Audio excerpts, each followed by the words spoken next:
Hey there, nerds. We're back with another episode of Two Nerdy Dads. With me is the man from Tennessee and Michigan and Colorado. Hey, how's it going, everybody? So what's going on this week, Jason? Well, first of all, sir, happy Father's Day. You know what, man? Back at you. It is the one time a year can be, I think, just all-out nerd with our kids, and our wives have to accept it. That's right. So how was your Father's Day? Did you do anything cool? I got a pair of Batman boxers with a black cape hanging off the back. I am not sure how to use that, but it's that is awesome. I have the socks. I have yet to see the boxers.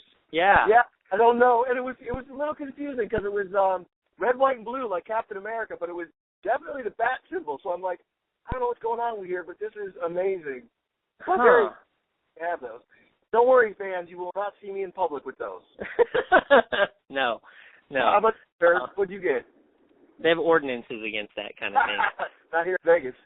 It's probably true. Awesome. Well, mine was great as well. It was great to just spend time with the family. And then the wife and I actually got to go see the musical Book of Mormon. Oh, very cool. Yeah, by the guys who do South Park. And she got that for me back on Valentine's Day, so that was when the tickets were for. So we ended up getting to go and see that, and it was awesome, hilarious, just great. That's fantastic. So, good. Well, I'm glad you had a good Father's Day. Yeah, me too. I'm glad you did too. That's fantastic. So did we have any news this week? Well, a couple of casting, one for certain casting in Daredevil, and then the other is that I saw was Warner Brothers was taking a look at for Doctor Strange, Benedict Cumberbatch, which most of us know from, if you watch the BBC version of Sherlock, or you may know him as Khan from Star Trek Into Darkness, or you may know him as the voice of Smaug in the Hobbit movie. Yeah, he's all over the place nowadays. Yeah. Definitely up and coming. To me, the other half of that, if I remember correctly, was Tom Hardy, potentially? Yes, Tom Hardy. That seems like two sides of a coin. That's not the same person there. Yeah, it really isn't. And, I mean, aside from his role in Inception and Bane, I don't know much about Tom Hardy. I watched one miniseries with him in it where he played a gangster who kind of got out of control, and it was a sort of a British Scarface almost, if you will. And he was okay in that, but I agree, he's sort of the thug type of a character, whereas definitely Cumberbatch is more cerebral. Yeah. Definitely, I mean, if you're going for someone who's egotistical and a genius, Stephen Strange is this expert surgeon, and certainly before he becomes, the mysticist, he is pretty full of himself, and that's kind of what leads to his fall. And I can see Cumberbatch playing that character. And of the two, he's the one I would pick for certain. Yeah, I can see that. His turn as Khan, which the more times I've seen Star Trek Into Darkness, the more I appreciate it, especially how it took the original Wrath of Khan and just turned it on its ear a little bit so that it was completely different, yet a huge ode to the original. His portrayal of Khan is just amazing. You get the fact that he's a genius, which, nothing against Ricardo Montalban, but I never really got that aspect of it. But with Cumberbatch, you're like, oh, yeah, man, he is a genius. But then his brutality, too, is just, he's vicious. So, yeah, I could definitely see him playing that. But I love Tom Hardy. I can't say no, but I'm just like, I don't really see it. Yeah, I just don't see him, and I think even just look-wise, you put the two pictures next to each other and put Doctor Strange in the middle, which one of our articles on Nerdlocker.com has that, and you just kind of tend to lean more towards Cumberbatch, just for the look of things as well. But if our listeners, haven't seen Sherlock from the BBC, check it out because it's solid, especially if you like Sherlock Holmes movies with Robert Downey Jr., check it out because you'll see that it's in that vein, but they modernized it. They set it in modern times and have Sherlock Holmes. And then, of course, his Dr. Watson is Martin Freeman, who is, of course, not Frodo, the Bilbo in The Hobbit. So you can kind of see where they are acting on the same screen, and not one of them is a dragon. And they've got really good chemistry, and it's one of my favorite series, really. And I believe it's currently on Netflix, so check that out. Oh, that's cool. Yeah, absolutely. And you touched on, and I'm excited for this because Marvel owns it.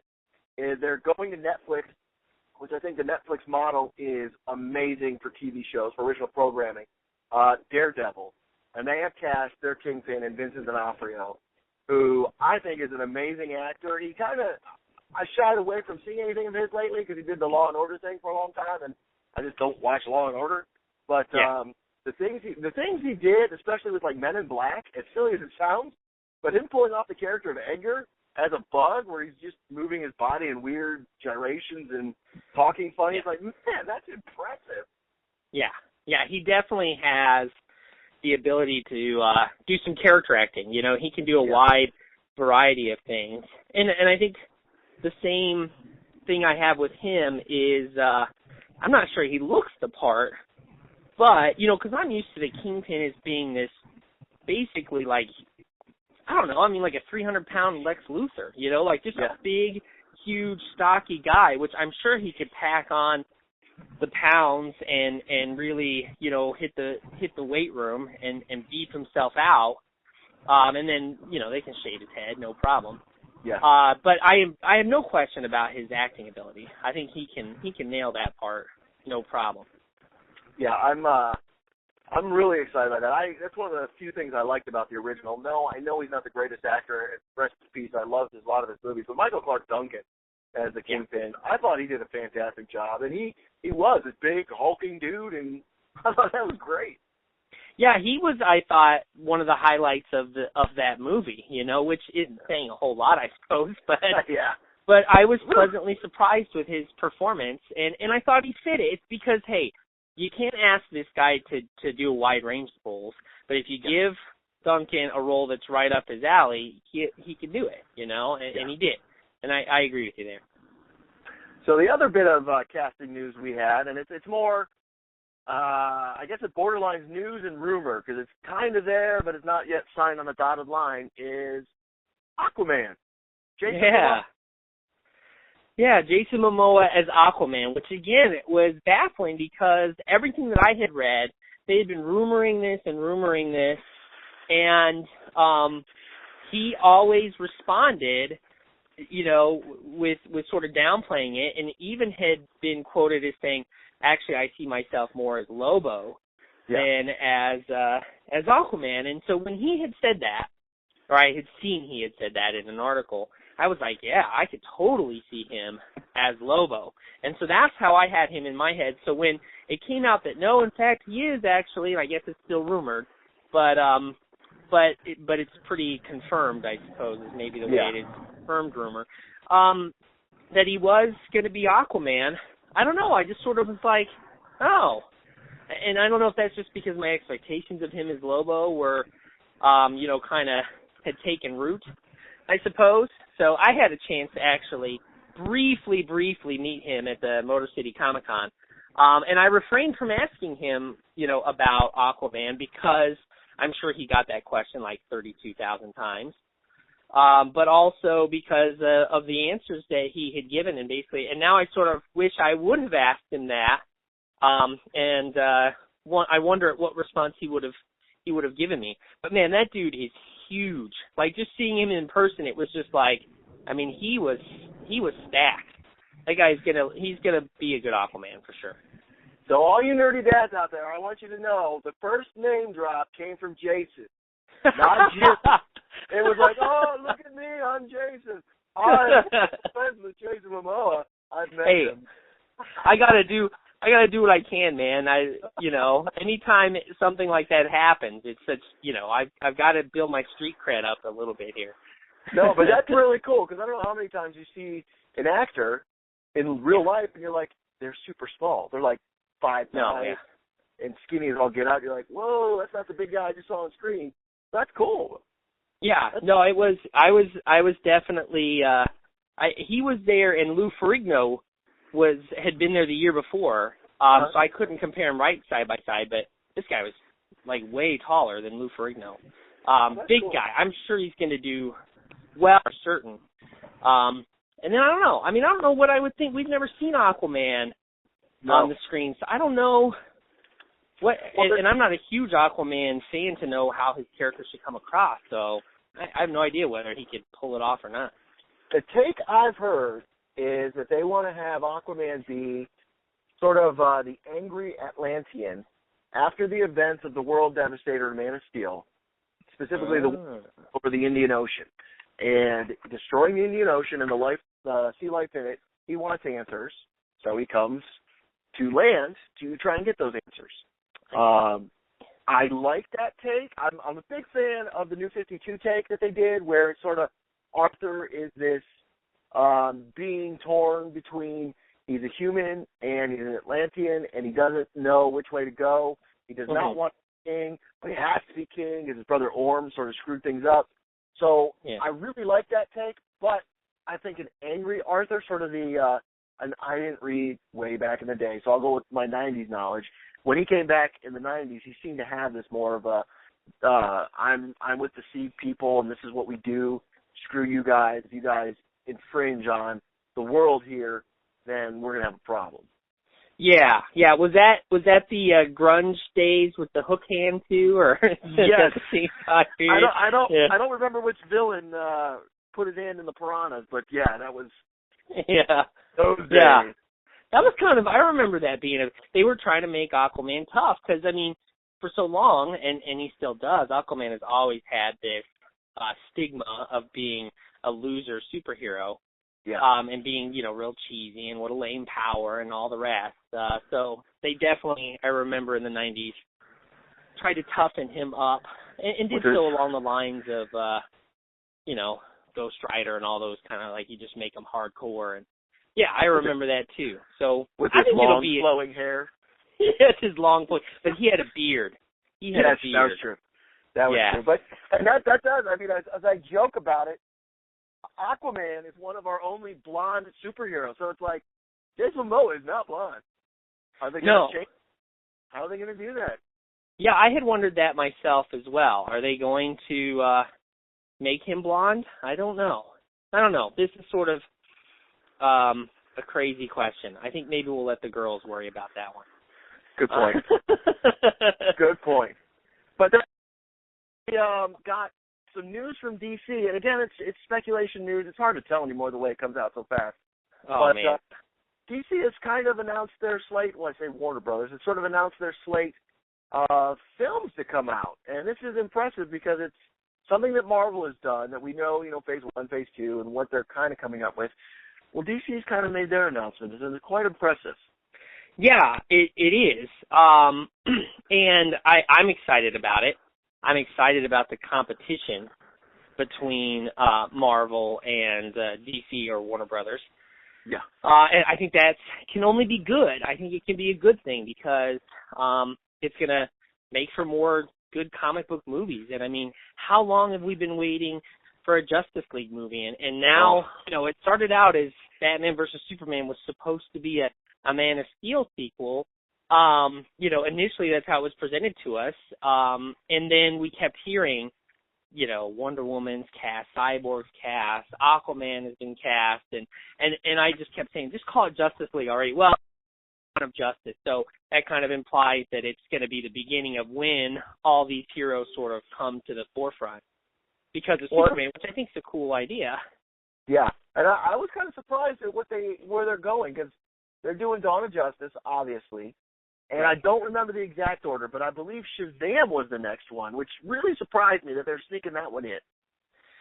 Yeah, and that's always been an interesting title because Shazam, as most of us comic book nerds know, was originally called Captain Marvel back in the day. And DC basically sued the comic book who produced Shazam, saying it was too much like, or Captain Marvel, saying it was too much like Superman. And so then it went away, and they had then DC bought the rights to it. But in between that time, Marvel had gotten the rights to the name Captain Marvel, and of course they have their own Captain Marvel, which now of course is Carol Danvers, which is really cool. But it's interesting that so what's funny about it is DC can't use the name Captain Marvel. They can't call Captain Marvel. They can, and they sort of, in the New 52, rebooted it, and they just refer to him as Shazam. But I know old school comic book fans like myself are always going to think of him as Captain Marvel. But Shazam, I don't know. Is he even going to fit in? Is he going to be his own sort of solo pick? And then work him in later, or what? I was shocked to see that on the slate. I was like, wow, because we haven't heard.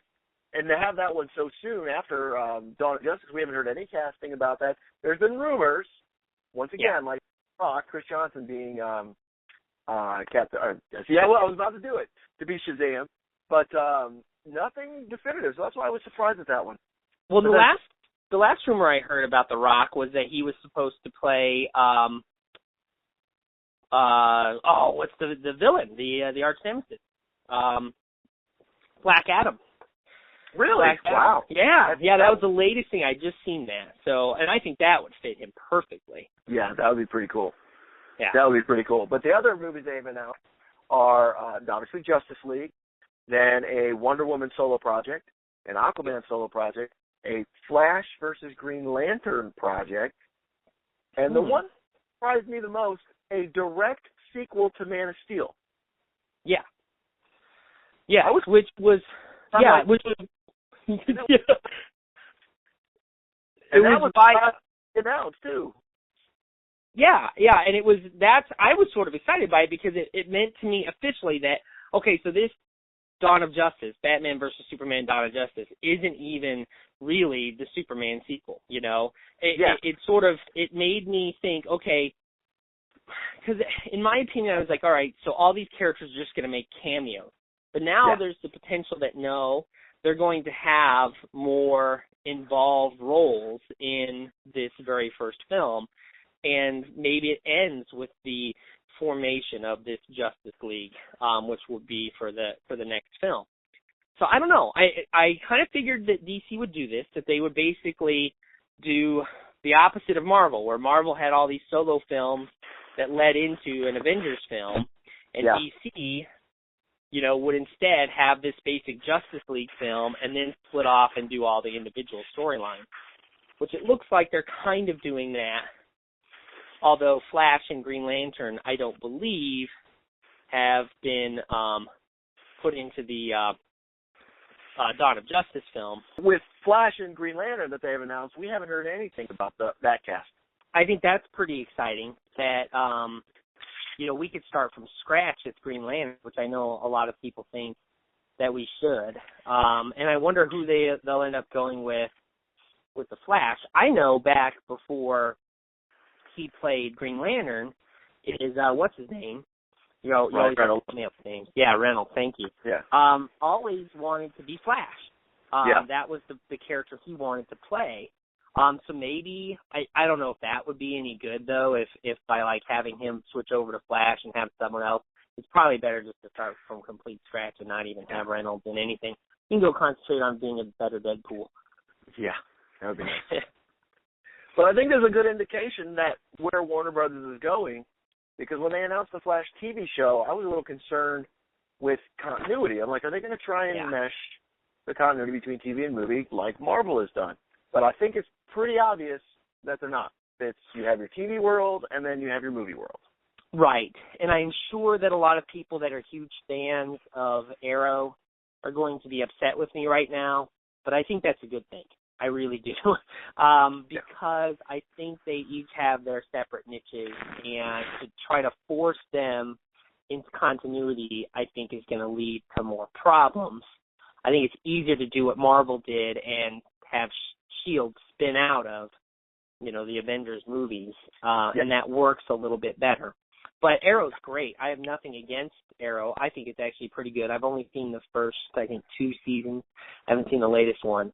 But I know it's, it's popular. It's well written. I love how they throw in all these characters. And speaking of some rumors, it's rumored that possibly Nightwing will be featured in the next one as a sort of rival to Oliver Queen. And so that'll be interesting to see how they portray that character, if in fact that's who it is. In the script, I guess they're calling him Daniel, but they always have code names for all of the characters because they don't want to give anything out. That would be awesome. Info. Yeah, I think it would. Dick Grayson, that would be awesome. Mm-hmm. I would love to see it would that. Be cool. I like what they've done. It makes sense because if you've seen season 2, they got rid of, and I'm so thankful. Well, I hope they did. Black Canary, she's left. That was one of my biggest problems with the second season is they recast, can't remember her name, her sister, and then turned her into Black Canary. And I was like, what? Really? This is ridiculous. So that made me angry. Speedy for the longest time. No, I'm sorry, not that sister, the lawyer's sister. I'm sorry, the lawyer's sister. Okay. Not the Queen, not Oliver Queen's sister. It was okay. I can't remember her name, but I know what you're talking about. Dating and all that, and I was like, what? Why did they go that route? But anyway, it's a CW. Well, that's Arrow though. I mean, it's got its element of. It's like Smallville. I never really got into that either, but it has its target audience, which is, a female audience. There's a ton of female, audience members who love Arrow. And I think that it's really cool that these comic book television shows have sort of, and it started with Smallville, grabbed the market and gone with it. And I think it can only mean good things. I am glad to hear that they're not going to try to mix those continuities because I don't think that they work. And it sounds like if Nightwing's going to be in season 3, that they won't mix Gotham with Arrow either, which I think is kind of interesting, and maybe a good thing. But I don't know. I don't even know what to think about all of that, the whole thing. So I definitely see that as a good thing. But you mentioned that we had a question from a concerned dad. What was our question? Yeah. Well, I asked in the last couple of episodes. We've been asking, hey, let us know, what are your ideas? What do you want to hear us talk about on the show? And a buddy of mine, Doug, replied with one, and he said that his kids are into Wolverine. But, of course, with anything Wolverine now is all too, violent for his kids, and he doesn't want them to read it, which is great. It's good to keep, track of what your kids are reading, and you can't, just because it's a superhero, doesn't mean that it's for kids, and you got to be careful of that nowadays. And so he asked us, what can I have my kids read that is Wolverine and is okay for them to read, that's safe for them to read? So I don't know. I had a couple of thoughts, but what are your thoughts on that? Well, I mean, it's not reading, and I hate to say put your kid in front of the TV, but I love the 90s X-Men, and I still, whenever I talk about the X-Men, I hear, and it's not that was great for, kids 5 and under, but I thought it was really good, and I think it might be more appropriate for Wolverine in that aspect. And then you get a little bit of what Wolverine is without all the blood and guts and swearing and smoking and drinking and all that. So I think that's my good one, but I can't think of anything off the top of my head reading-wise. What do you have? The 90s cartoon is great, and you can find that, speaking of Netflix. We have to get them to sponsor us or something. I agree, man. And you can tell where we grew up in the 90s, and that's where we see our movies because we have kids and we don't always get out of the house. That's right. So you can watch that there, and I know there's a newer one called Wolverine and the X-Men, which centers on Wolverine, so that would be another suggestion. And that one's a little bit... I bet it's about the same with regards to violence as maybe the 90s one is. But those are two good sources. As far as reading, I think I'd give the same advice. Go back to where the comic code was in place when they couldn't do a whole lot of violence, and go back to the the Wolverines maybe in that series. I would stay away from the Frank Miller miniseries though, which is the first sort of 4-issue one, because that one is actually pretty violent. It doesn't show a lot of blood and stuff, but it implies it, and Wolverine's got arrows sticking out of him at one point and stuff. So I would probably steer clear of the Frank Miller miniseries, but anytime after that, when Wolverine became its own series, again, I think it's going to be something you got to flip through the pages and see. And then it depends on your kid's age, too. If he's probably 8 or 9, probably okay. If he's 4 or 5, maybe not, Maybe that's still a little bit too violent and too scary.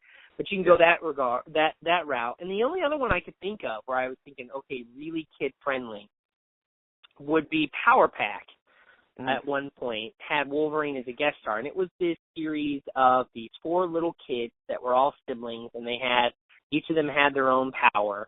And they would always each issue would have a guest star, like the Hulk or Spider-Man. And I know that there's a Wolverine one, and I think they help him to defeat Sabretooth in the issue. I could be misremembering that. But that was one that I got early on when my kids were too little even for the 90s X-Men and 90s Wolverine issues. So that might be a route. Yeah. I remember seeing, and it might be when they did the whole thing with the X-Babies, but I remember seeing a very kiddish version of Wolverine. And I can't remember exactly what book it was in. It might have even been, they have Teen Titans Go, but they have an Avengers version of that. It might even have been in that. I know I've seen a little kiddish version drawing of Wolverine, so that might be something they want to look at, is the Avengers, the kid-friendly version of the Avengers, and I can't remember the name of the book off the top of my head, but it's very much like Teen Titans Go that DC does. Yeah, and it's my suggestion to anybody when it comes to any comic book is ask your local comic book store proprietor, and most of them have a kids section where they keep all of the youth-friendly comic books there. And basically, I would still look through them, because I always do, flip through them and see. But I know that for a while there, Marvel was releasing either old stories with new covers, so they were the comic code kind of stories, or even newer stories like Marvel team-ups and stuff like that. There wasn't anything that was just Wolverine, where he was the only character in it. But you'll find him, or the X-Men or somebody that's teaming up or being a part of that storyline. So that's probably your best bet. But he raises an interesting point that really, and we've talked about this in a previous episode, the market for comic books is more towards, teens and on up to 30s and 40s. And the market for kids is really kind of gone by the wayside a little bit. And I really feel, and as a dad, that's where I'm coming from, that's unfortunate. And it's a bummer that there aren't more that are marketed to kids and are more kid-friendly. But, hey, you do what you can. It is. It borderlines on our parenting fail segment. But 2 years ago at Pre-Comic Book Day, I picked up Voltron. And I'm like, oh, dude, I remember Voltron as a kid, and I didn't look at the book, handed it directly to James, and he flipped through it a little bit, and then Allison was picking up or something, and she saw it, and she's like, you gave James to read this? I'm like, yeah, why? And I opened it up, and I read a couple pages, and I'm like, oh, my God, this is pretty hard for, what was he, 6 at the time. I mean, they're talking about death, they're talking about genocide, and just destruction, and I'm like, oh my God. I don't remember Voltron being like this, so yeah, my bad. Okay. Whoops. So you never know. All of them. You have to. Yeah, you got to flip through. You never know. And then, of course, you got to know your own kid and what they, can handle and where they're at. And each kid's a little bit different, but yeah, absolutely. So there's the best we could do, Doug. We gave it a shot. I think those are excellent answers, especially it's gonna be in my head now all night. Awesome. I'm gonna go watch it. So what are we on to now? Well, we talked about the casting news. I don't know. What have you been reading lately? You checked out any comic books that have stuck out to you? I've been a fan, and I'm not sure there's that many out there, of the Valiant relaunch, and they're about 2 years into it now. I love Archer and Armstrong, and I really enjoy Quantum and Woody. Quantum and Woody's coming to an end, unfortunately. I'm assuming just not enough readership. But just recently got into Bloodshot. It was similar to a Deadpool or a Wolverine. They use nanites to explain why he his body regenerates. That is definitely not for kids. That is adult only, very adult only, with violence. But I've been a big fan of what Valiant's been doing. I really enjoy their characters. How does that up on? Yeah, I have never read, I don't think, a single Valiant issue of anything. And so I remember you talking about Quantum and Woody. And it was at Free Comic Book Day. They didn't have a free Quantum and Woody, but my comic book guy had a couple of back issues it was like a pile of them, and I think it was $1 each or something. And so I picked up the Quantum and Woody issue #1, and I have to say I like it. I like the concept. It's two rival brothers that, one of which is adopted, and sort of an odd couple superhero team up is what it seems like to me. And I only read the first issue, which basically barely gets started. Yeah, and it's cool because it's a relaunch again from the '90s. Someday I'll grow up and get out of there, but it's a relaunch from the '90s. Christopher Priest wrote it back then. I don't remember who drew it, but it was the best comic book in my mind at the time. Acclaim Comics put it out. Acclaim went under. Valiant took over. Valiant eventually went under as well. And when that got canceled, it was about the same time as the Onslaught problem in X-Men. So I got out of comics. Dark and days. It was really that was really what got me out of it. But man, that original storyline, it was a little different. They weren't brothers at the time; they were best friends. But the relaunch, James Asmus, who we did an interview with at Comic-Con last year, check that out on Nerdlocker. He's just a fantastic writer. You'd actually like him, Jason. He does a lot of stage work, theater stuff. Cool. But and he's from Cleveland too. But he's just done a great job with it. I think it's kind of gotten a little slow here, but I think that has a lot to do with him being told basically, okay, I think we're going to end the book, so let's finish it up. And so I'm a little sad at that. But on the flip side, I believe they're going to be jumping in with Archer and Armstrong, which is just fantastic, well written. Fred Van Lent he does this amazing job of combining historical fiction. And to be honest, I'm a history major, so I know a lot of it. I don't know all of it, obviously. So I don't know if he's making it up or if this is real, but it makes sense to me. So it's a great read. He also has a lot of religious angles going on, which is really cool. That one's another one that I've sort of, it looked interesting to me. I mean, it also seems sort of like superheroes you don't normally think of as superheroes, at least from just the covers that I've glanced at. I mean, you got one of the guys, isn't he kind of an overweight dude?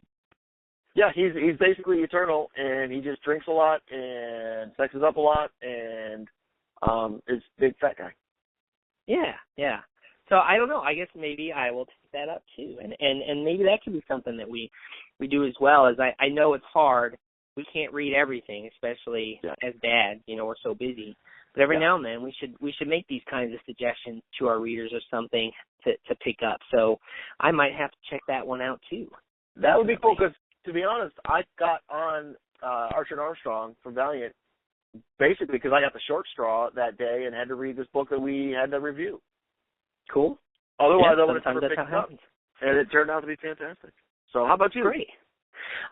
Well, I have been, along with reading She-Hulk, which we've talked about before, I've been looking at, I just started reading the Marvel version, of course, Carol Danvers, and I've enjoyed that pretty well. I've only read the first 2 issues, and I think it's up to issue 4 now. So I had bought all the back issues so I could be all caught up, and I like the character. You would like Captain Marvel in that she's a Star Wars fan, which I thought was great. So in issue 1, she quotes, "These are not the droids you're looking for." Beautiful. And then, in issue 2, which I haven't quite finished yet, she has a cat who is named Chewbacca, Chewie. So anyway, she references being a Star Wars fan. So that's awesome. That might be a continuing trend throughout the series, which will just be amusing. I've also been reading Original Sin, that series where the Watcher's been killed. Yep. And speaking of Star Wars, I think it was issue 2. They discover all these dead monsters, and there is a Rancor in and amongst the dead monsters, which I thought was pretty cool. So I don't know if you read that. Go back and look at it and see. And if you haven't, keep your eye open for it. You can't miss him. He's like right in the middle of the pile of monsters. And it is a Rancor. Like you can't. If you look for it and you see it, you'll be like, "Yep, that's definitely a Rancor." I don't even know if you know this, Jason. In our very first episode of Nerdlocker, which if you were ultra curious there, nerd fans, go check it out on YouTube. It is awful, just excruciatingly painful. We've come a long way. But in that first episode, we had 3 nerds on camera. Brandon, who's still with us, obviously. Ryan Brunty and Jasmine. Kelly Thompson was there at the time. And they started talking about Dark Forces, the video game. And Brandon calls it a Rancorn. And we all kind of stopped and looked at him. And did you just say Rancorn? Like a unicorn and a Rancor had a baby? What are you talking about? And it was so funny. We're trying to start this nerd show. We're the Uber nerds, and here it is. Brandon messes it up right from the beginning. Walk of shame for him. Exactly. I would bet that night. We went so far, and we created this T-shirt. If you want it, it's still on Nerdlocker. There's a cross between basically the rainbow Rancorn. We couldn't help ourselves.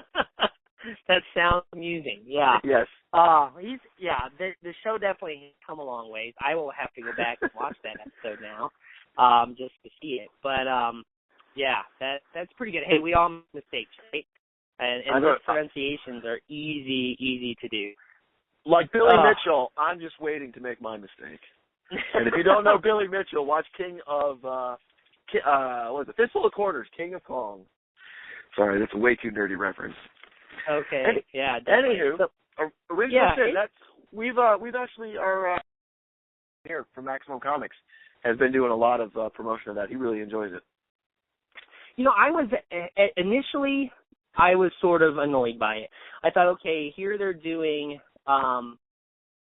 Identity Crisis, which I don't know if you've read that. DC did it. And it was this murder mystery, basically, like who done it. And I thought it was great. And so Marvel was doing it again, and I was sort of like, okay, I don't know, kind of. But what is new under the sun? Nothing, right? Yeah. And so the latest issue, I've sort of started to become really intrigued by it. They basically have this D-list villain who has one of the eyeballs, Orb.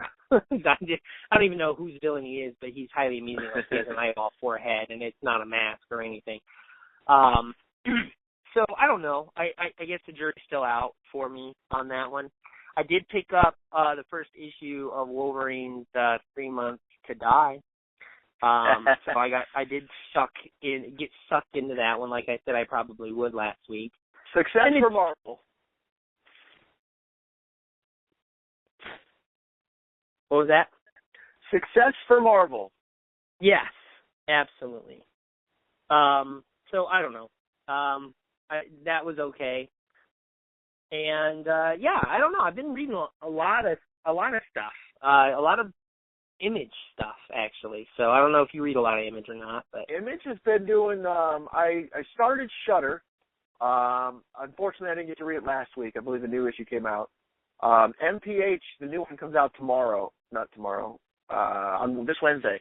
So I'm excited to read that one. That one's the one by Mark Miller that we talked about. Yeah. But it's hard to keep up with Image. They come out with so many good new books. It's hard to keep up. Right? Yeah, Lazarus, that's another one I really enjoyed. Good. I love that one's my favorite. Lazarus and East and West. I'm huge on those two. definitely. That's cool. And then they do Pretty Deadly too, don't they? Yeah, they do. And that series has been good, and the first story arc just came to a close, and it was really, really well done. So, yeah, so that's a lot of what I've been reading. Been spending way too much money at the comic book store, but you know that's what happens. That's cool. That's really cool. Sorry about the money, but that's cool. No, yeah, everybody is. So parenting fails and parenting wins. Let's go to that one. How about let's start with parenting fails. You want to start off, or you go ahead? Because I'm still trying to think of one. I mean, not that I'm super dad. Not that I'm super dad. Don't get me wrong. Right. Not at all. But I'm just trying to think of. I'll think of one. So you go ahead. No, but you do have Superman, Batman underwear thing going on. You're darn right. I'm gonna wear it next episode. That's awesome. That's awesome. Well, let's see. Parenting fail. Yeah, I think it's because it was Father's Day. We shouldn't even have to do parenting fails. Yeah, let's skip to wins. Let's go to wins. Let's just go to wins. This is Father's Day. There's no parenting fails on the week of Father's Day. So we're going to move right on to parenting wins. And I can definitely start off with that one. Go ahead. We actually did it today. As I said before, my son has been obsessed with Godzilla. Mm-hmm. And so what we did today was we filmed our very first stop-action Lego film, where we filmed Godzilla attacking a city with Lego characters. Now, we built the buildings were built out of cardboard boxes so that we could smash them. So they were not built out of Legos, but the characters were Legos. Awesome. And, yeah, I have to give, actually, my mother-in-law and mother a ton of credit because they did all the pre-production stuff, constructing the and my daughter helped out too, and my son, of course, did his share. But they were the creative masterminds behind the creation of the buildings and the cities and the cars and everything else. I just did the filming. I was just the cinematographer. So, but it was pretty cool. There's actually an app that Lego put out just for making your own little Lego stop-action movie. So check it out. I got it way back when the Lego movie came out, so I don't remember if it was free. But if it wasn't free, it was like $2 because I refuse to spend any more than $5 on an app for anything, you know. Mm-hmm. But it's pretty cool. It works really well. It's easy to use. And our little movie, which I think came out to be about a minute and 20 seconds or something, was really cute, and it was a lot of fun. It was Godzilla versus Zilla, which I guess, my son now knows more about Godzilla than I do. I guess Zilla is like his brother or something, and he looks more like an alligator. I don't know, but that's awesome. So he turned one of his sister's dinosaur stuffed animals into that, and then he had created a Mothra out of cardboard and paper, and even attached the string so he could fly him through the scene. And it was, I have to say, it gives the 80s Godzilla movies a run for their money, I think. That's awesome. So it was a lot, and it was a lot of work, but even the work was fun. And like I said, you can't go wrong when you have two grandmas helping you either. So no, that's perfect. That's great that you made it a family affair. Absolutely. You try to do whatever you can. That's cool. Very cool. Can't wait to see it. It will be up on YouTube. I will send you a link when we are done. We're going to actually try to add voices because it just films it silent. So I'm going to try to upload it to my computer and then add the voices into it. Very cool. Very How about cool. You? What was your parenting win? Well, as you know, but very few people know, I used to play soccer. Played soccer my whole life, all the way up into college, and I absolutely love soccer. So last week, the World Cup started, and it's basically my month of nerdness in the sports world as they play in the World Cup. I love it. I can't get enough. And luckily, on Father's Day, I was able to cajole, have my children sit down and watch the games with me. Now, the United States wasn't playing, but it doesn't matter because all the soccer is just awesome to watch. So I got to watch 3 games on Sunday of soccer, and it was really awesome. Awesome. And they watched it without too much complaining.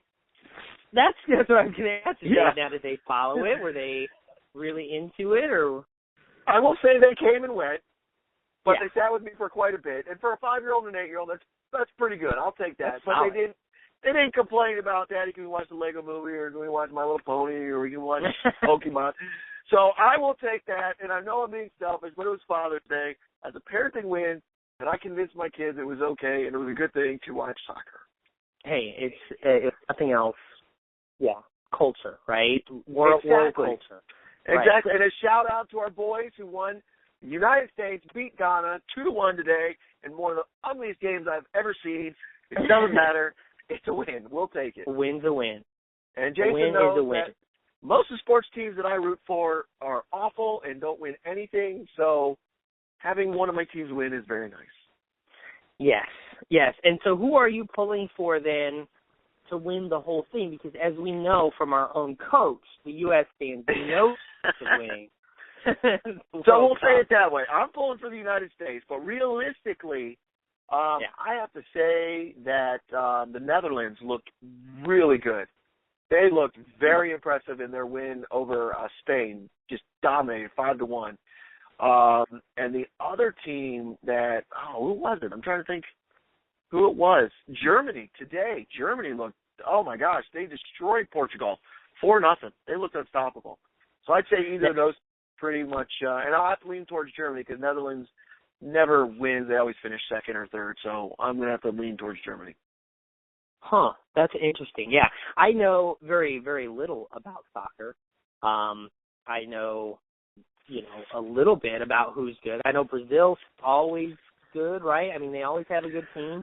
Who's the Raiders, though, the Oakland Raiders of World Cup? Is that Brazil, or is that, are they more the New England Patriots, and Spain is the Oakland Raiders of, who's that team that everybody loves to hate and is also maybe not very good, but we like to see them fall in the face? Gosh, man, I don't know. That's a good question. It's hard to say because pretty much every country that makes it to the World Cup is good on some level because they've already played a year or so, a couple of years worth of tournaments to get that far.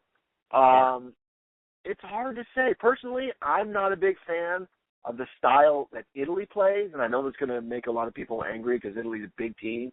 I just think they dive too much, and they're just sort of pretty boys. I just can't. They're the floppers, aren't they? Yeah, I can't stand that. I'm not a big fan of Mexico and their style. They're very one-on-one, sort of ball hog. They don't really do a lot of combination passing.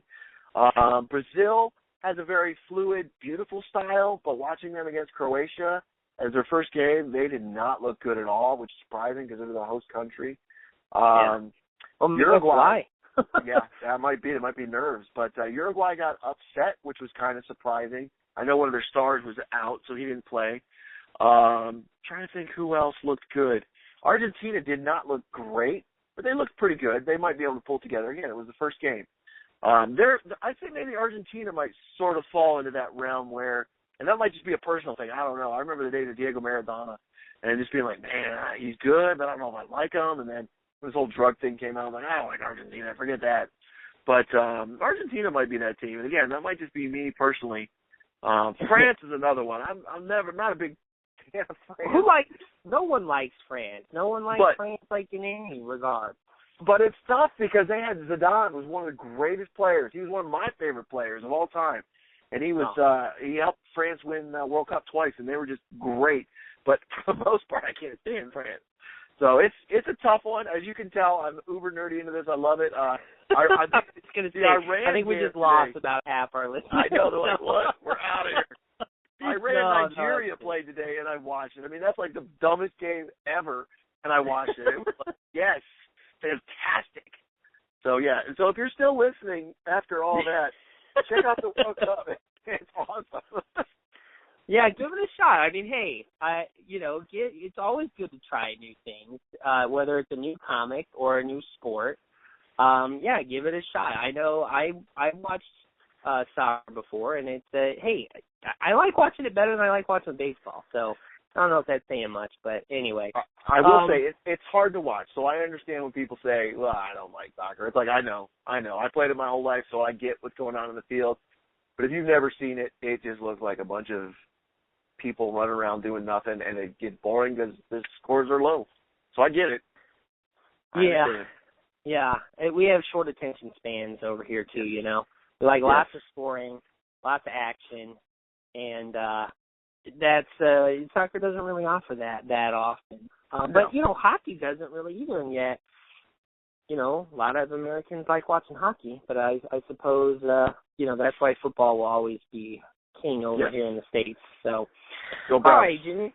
Well, good discussion. I think Father's so. Day week. Yeah, I think so. I think episode 3 shaped up to be very nice. Very happy with that. So and I think isn't this 4 though? Is this 4? I mean, I know it's going really fast. I don't remember. I'm old. I think this is 4. We're old, and also, you know, they've been so fun to do that we lose track of them. Much like sometimes we lose track of our children. But well, I guess we have next week's parenting fail. Excellent. That's right. Teaser. Anyway. Well, don't forget next week, guys. Hit us up with your questions so we can help you out. Check us out on iTunes. We are there now. We're also obviously on nerdlocker.com. We're on Instagram. We're on Facebook. We're on Twitter. We are everywhere. That is the truth. Yes, please check us out. Send us more questions, any of your own parenting wins. We'd love to share other people's parenting wins, or even if you're daring enough to share your parenting fails. We really love to share your parenting fails. Absolutely. And happy Father's Day, Jimmy. Happy Father's Day to all of the nerdy dads out there.